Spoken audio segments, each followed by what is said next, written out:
Hey guys, welcome to Electronic Dance Money, your number one business resource for making money as electronic musicians and producers.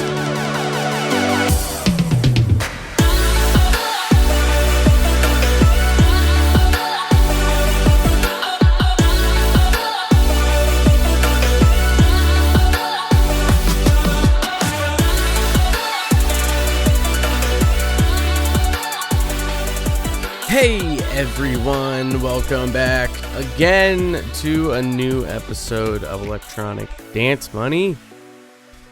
As always, I am your host, Christian Casito. Hope you guys are doing well. I know I'm doing well. I don't know if any of you guys are coffee fiends like me. Over the years, I've gotten more and more into coffee, and now I'm really into it. But I just got an AeroPress.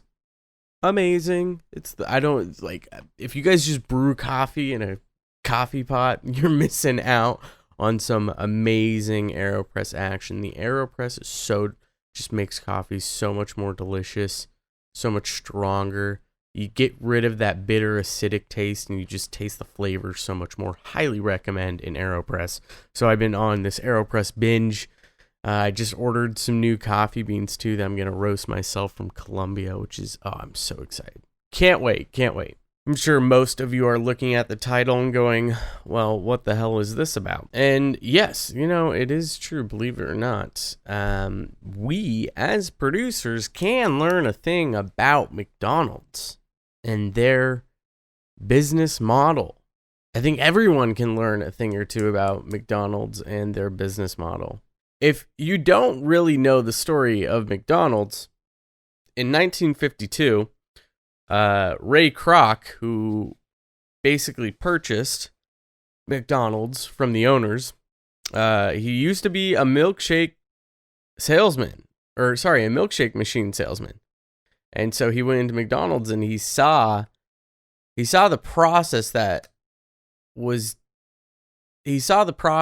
the owners were using to basically, they basically created a system that was very precise. Anyone could learn the system, and it was quick, fast. They could handle big, long lines.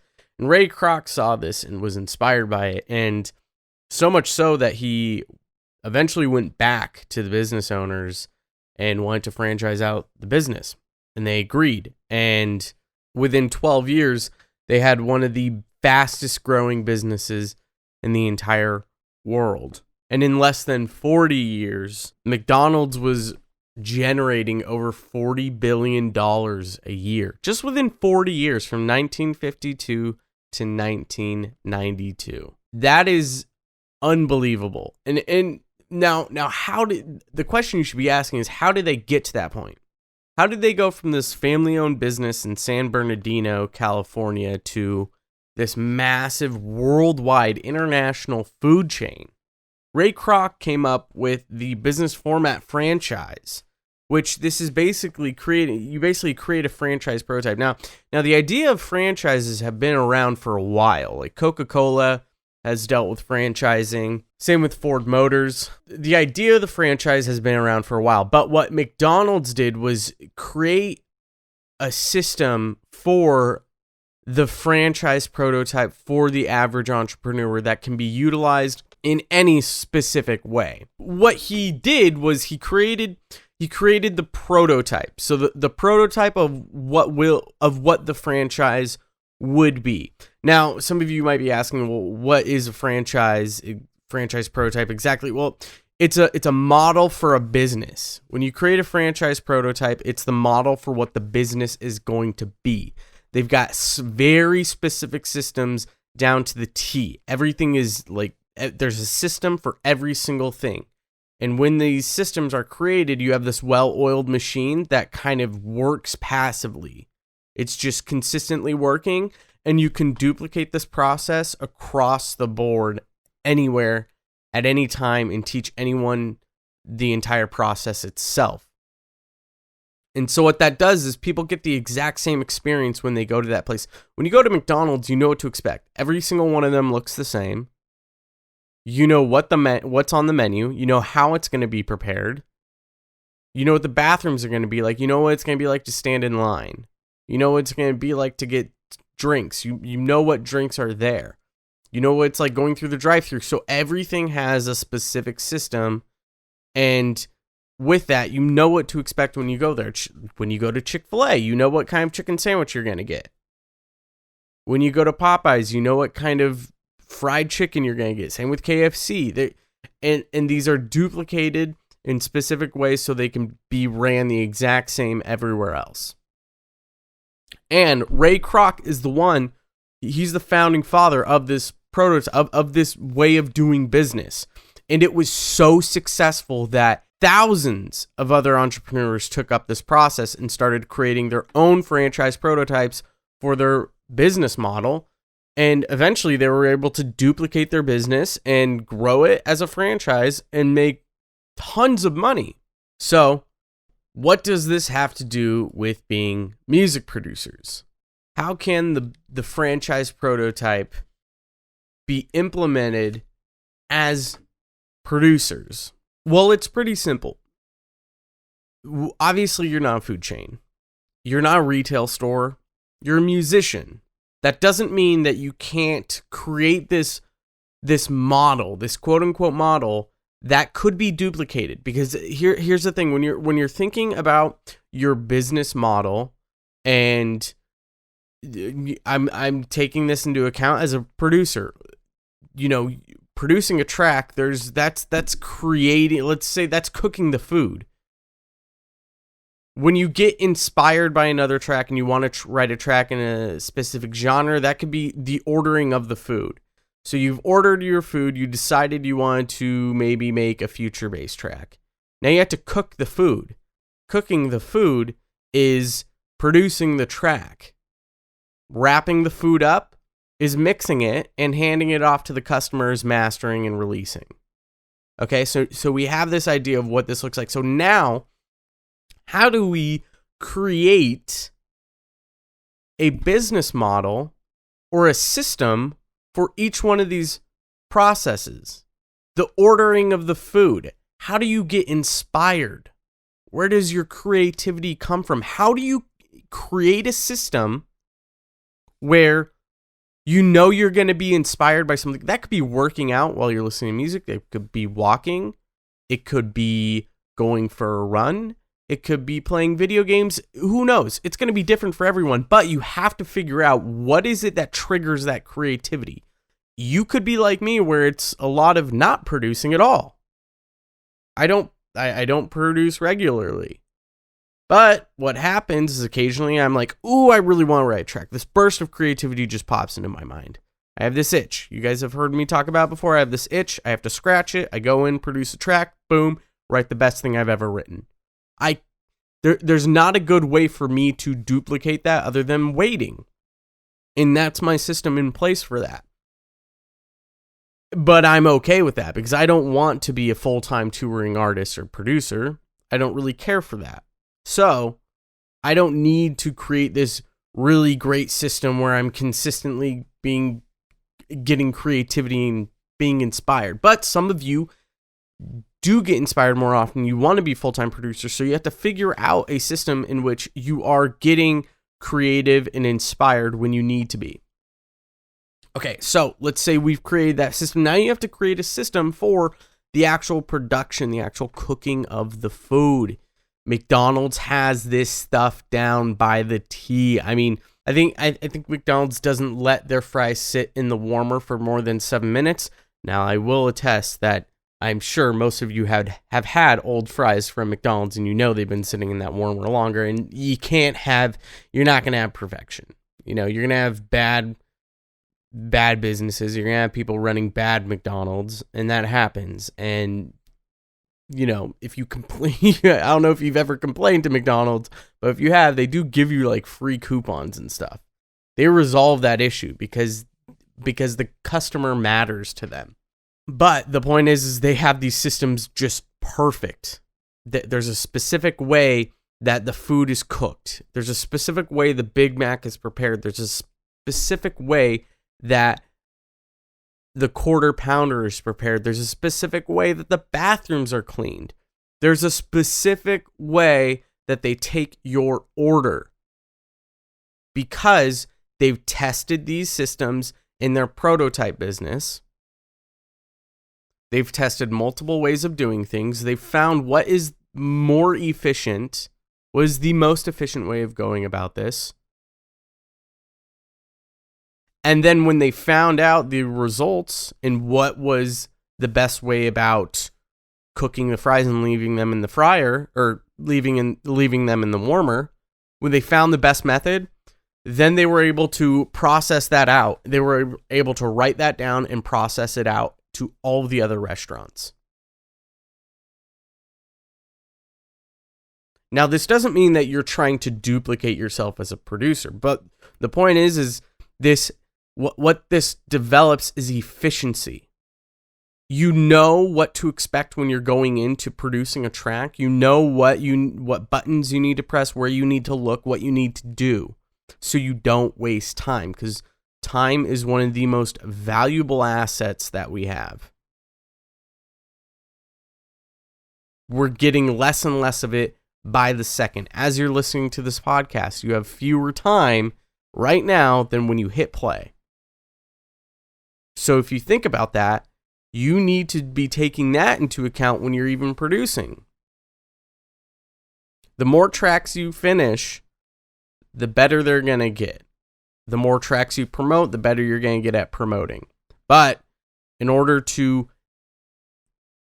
progress even further and further, things need to be efficient within a system. You've heard me talk about systems time and time and time again, and it's because of how important they are. Before you implement the franchise prototype or you start developing your own prototype for yourself and your own business, there's some things that you have to take into account before you start developing these systems. I mean, the first major one is understanding your vision and your mission. What is your end goal? Where do you want to be at? How many years is it going to take you to get to that end goal? And you have to be realistic. If you want to be a touring artist playing major festivals and you haven't even released your first track, you can't put that goal in 3 years. I mean, you can, but be real with yourself. Are you working that much? Are you networking that much? Is your promotion down so well? I mean, you haven't even tested it if you haven't released a track, right? So how do you know your promotion's that good, or your marketing's going to be that good? It takes a while to really figure that stuff out. It's not easy. I'm not saying that none of you can do it. I'm just saying if that's your goal in 3 years, you haven't even released a single track yet, and you've been producing for 2 years, is that realistic?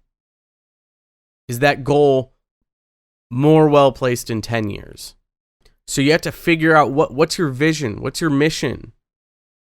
And one of the best ways to understanding your vision and your mission is to picture yourself at your own funeral.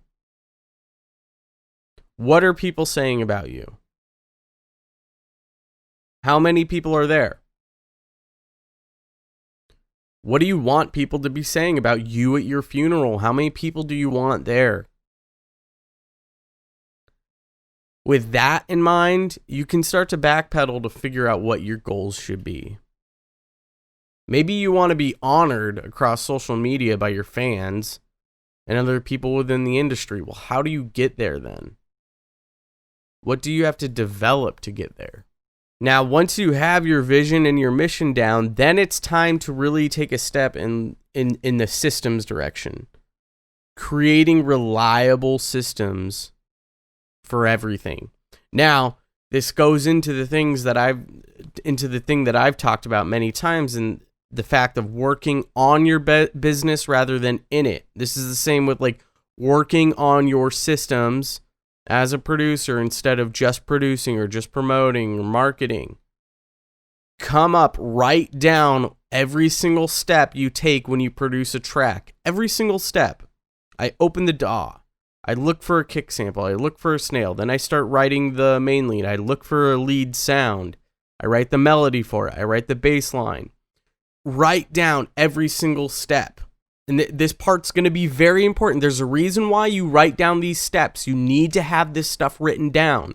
There's going to be 2 reasons why you want these written down. This goes the same for when you're doing research for new samples or new sounds.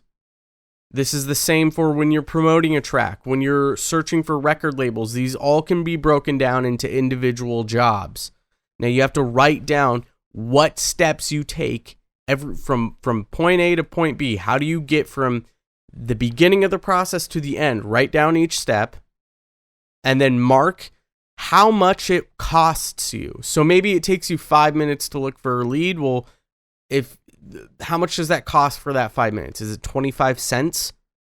Just write a dollar amount next to that, what the cost of that is. Because then you can determine how much is it costing you in time to write an entire track, and how can you reduce how long it takes you so that your dollar per hour goes up. It still costs that much, but if you do it in a shorter amount of time, you're going to start making more money. Your payout for that time. Now, in this stuff can be utilized later on when you can start, like, if you can hire a virtual assistant or you start building a team like we've talked about in the last episode with Carlos and Gino. We talked about building a team in the episode before that, episodes 29 and 30. We talked about building a team. When you start building a team, you can start outsourcing some of these things to people within your team. Now, it might not necessarily be the production stuff, but it might be some of the marketing stuff or the promotional stuff. Now you have a dollar written down for how much that costs. But if you have a good system in place, you can hand this off to them and say, these are the steps you need to take. This is the way that I run my business. This is the way that I run my artistry. This is how it needs to be run, and this is what I'm gonna pay for doing this. You know, I mean, do the math. Like, you're not gonna have to overpay someone. You can start paying for an actual team, but it's gonna take a couple of years for you to develop this franchise so everything has a proper system in place. Now, the next step, once you have all that stuff written down, is to track your systems and analyze them every couple of weeks. This is working on your business instead of in it. Looking at your systems, looking at your list of things. What can you do to automate some things? How can you make the system be improved? Like we talked about, reducing how long it takes to do something. This is right into automating things. If it has to do with production, maybe you can set up macros so you just hit one key, it does 3 things. We've talked about macros in the past. But if you can set up macros to reduce how long it takes to do something, it still costs that much to do something. Maybe it's 25 cents that you spend 5 minutes doing something. Well, now it takes you 2 seconds, but it still costs 25 cents. That number goes up, I mean, an insane amount. The money you made in that 1 second was more than it took you in 5 minutes. So you need to be tracking your systems. You need to be analyzing, working on your business instead of in it. Look at where you can improve systems across the board with everything: marketing, promotion, research, looking for new samples, new leads, production, everything. And this is also analyzing your templates. We've talked about that before. Improving on your templates so it takes less time to do things. This is all about creating a system and analyzing them and improving them. And you have to be consistent with the way you work. If you're not consistent with the way you work, there's not a good way for you to track and analyze everything. You can't reliably track and analyze and improve your systems if you're not consistent with the way you work. Again, we're creating a franchise prototype, something where we would be able to take our quote-unquote manuals for our quote-unquote employees or future franchisees. We should be developing some sort of manual so we can hand this off to someone who's got a high school level education, and they read it and they know exactly what they have to do. Because eventually, if you are going to be a full-time producer, you're going to have a team. You're going to have to offload some of this stuff. And if you don't have stuff in place, you don't have these manuals, quote unquote manuals in place, if you don't have systems in place, when you hand this off to someone and you just generally tell them what you want them to do, they're going to do it, but not your way and not the way you want it to be done. And that will eventually catch up with you and frustrate you. So we want to avoid that. We want to be very crystal clear with what is the vision and our mission and relay that to our team. And within the manual you give them, that relays it. We do this way because of this. Because if we don't do it this way, then we can't get to this goal. Because things are not running the way that the system needs to be ran in order for the artist to be successful. There's a lot that we can learn from how McDonald's created the franchise prototype and the franchise model, business model, because this can be replicated in every single piece of your life. It's not just as a business. This could be replicated in your own personal life. However, you don't know if something works if you haven't tested it and you haven't tracked data. And yes, I do mean tracking it. Create a spreadsheet. Learn how to use Excel. It will significantly help you out with testing these types of data, this type of data. If you develop a system and work on that system, and you're consistent with the way you work on that system for 2 weeks, and every day you track how long it takes you to do something, and then you go in for the next 2 weeks or you analyze everything over the past 2 weeks, you go, okay, what could I do to improve these things? Okay, I could try this, try that. Maybe it's setting up macros for production. Maybe it's creating email templates for when you're emailing record labels.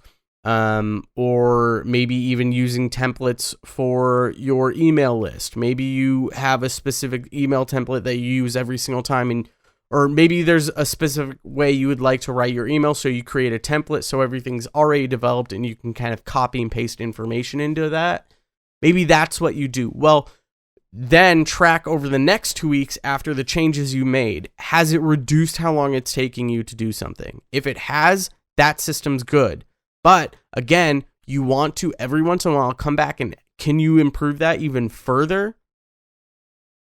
This is all setting you up for success in the future, by the way. This isn't necessarily that everything's going to be crystal clear right on from this point on and like your system's perfect. No, this is getting to that perfect system over the next couple of years so that when you start seeing success, you can handle it. When you're doing all this traveling, when you're touring, when you have a handful of remixes lined up or you have to produce a certain amount of tracks by specific date, you can accept those projects and you can go, yeah, no problem. You get it done every single time. People trust you because they trust your workflow. They trust that you know what you're doing because you're consistent every time. You get the project done early because you have a system in place so that you can develop these tracks like the back of your hand. This is setting you up for success more than anything else.